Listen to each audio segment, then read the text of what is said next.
करुछि आपण माने समस्ते भलरे थिबे। आज आउ एक नुआ दिन रे चलंतु आमे आजिर दिनटा केमिति कटि पारे सेथि पई जानि नेबा।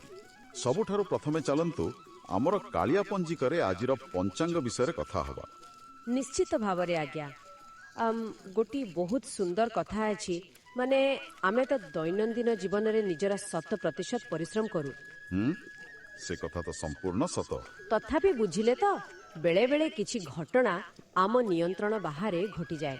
आकाशरे पाणीपाग बदलिले जेमिति पृथ्वी रे वर्षा बा खरा हुए आ आमको दिनचर्या बदलाइबाकू पड़े ना। एकदम ठीक कथा। ठीक सेमिति महाकाशरे ग्रह आ नक्षत्र मानकर गतिविधि आम मन निष्पत्ति नेबार क्षमता एवं आम परिस्थिति ऊपर एक अदृश्य प्रभाव पकाई थाए। माने यहा कोनोसी भयर कथा नुहे बरं यहा एक प्रकार सचेतनता आम पई। बिल्कुल। एवं एही महाजागतिक प्रवाह को बुझिबार प्रथम पहाड़ ही होउछि हमर पंचांग। बहुत सठिक भाव आपण याकू बुझाइले। तब कालिया पंजिकार तथ्य अनुसार आज होउछि 13 मार्च 2026 शुक्रवार। आज चैत्र मासर कृष्ण पक्ष चलीछि। हां आउ तिथि विषय रे कहिले आज सकाळ 6:29 पर्यंत नवमी तिथि रहिबो।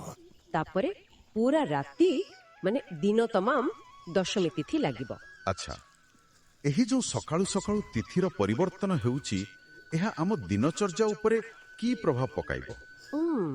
देखंतु नवमी रु दशमी को एही परिवर्तन आम मानसिक स्थिति रे एक सूक्ष्म किंतु बहुत गुरुत्वपूर्ण प्रभाव पकाई थाए। दशमी तिथि साधारणतः एक प्रकारर स्थिरता आनी थाए। किंतु एठी गोटे कथा ध्यान देबाकू हेबो जे एहा कृष्ण पक्ष चलीछि माने कृष्ण पक्षर अर्थ हेउछि चंद्रंकर आकार धीरे धीरे कमुछि। तेणु शक्तिर प्रभाव बाहर आड़कू न जाई भीतर आड़कू आसे। ओहो तेणु लोकमानक मनरे तिके चिंतनशीलता किंबा आत्मविश्लेषण बढ़ी पारे नहे कि? आज्ञा एकदम। आ नक्षत्र कथा कहिले आज पूर्वाषाढ़ा नक्षत्र रहिछि। सेही परी चंद्र संपूर्ण दिन धनु राशि रे अवस्थान करिवे। आ जोग ओ करण मध्य दिन सारा सेही अनुଯାयी निजर शुभ स्थिति रे गतिशील रहिबे। वर्तमान आसीबा आउ एक अति गुरुत्वपूर्ण विषय उपरे आजिर दिगशूल बा जोगिनी। हां एहाकू तो मानिबा बहुत जरूरी। पंचांग अनुଯାयी आज दिगशूल पश्चिम दिगर रहिछि अर्थात आज पश्चिम दिग को यात्रा करिबा मना। और जोगिनी स्थिति देखिले सकाळ 6:29 पर्यंत से पूर्व दिगर रहिबे। आउ तापरे से उत्तर दिग को चली जिवे। सतरे एही जोगिनी दिगर प्रकृत वैज्ञानिक किंबा आध्यात्मिक महत्व कोन? आमे काहे कि एहाकू एते मानु? एहा एक बहुत भल प्रश्न।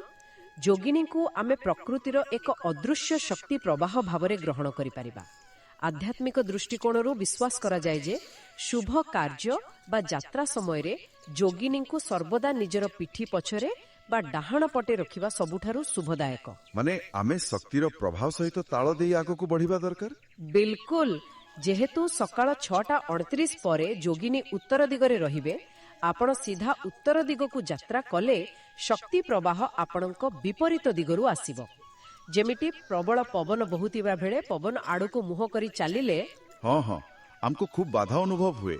ठीक सेमती जोगिनी को सामना रे रखिले यात्रा रे बा काम रे अदृश्य बाधा विघ्न उपजी पारे। वाह एहा एक चमत्कार उदाहरण थिला। पवनर प्रवाह सह जोड़ी बुझिबा द्वारा कथाटी एकदम स्पष्ट होई गला।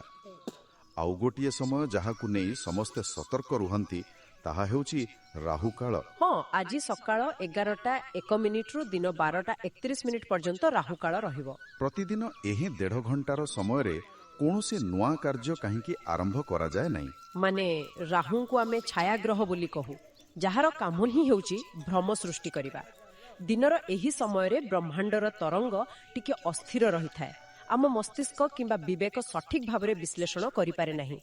ओहो तेनु आमे भूल निष्पत्ति नेबार आशंका अधिक थाए। एकदम ठीक। सेथिपाई एही समय रे कोनोसी नुआ आर्थिक निवेश व्यावसायिक चुक्ति किंबा बड़ पारिवारिक निष्पत्ति नेबा ठारू दूरेई रहिबा स्वास्थ्य एवं आर्थिक समृद्धि पाई भल। एही समय को भगवत स्मरण रे बिताइबा सबुठु उत्तम। तेबे दर्शक बंधु एहा थिला आजिर पंचांग। एबे चालंतु एही सकारात्मक चिंताधारा सह आरंभ करिबा आजिर राशिफल। जय जगन्नाथ। निश्चय आरंभ करिबा।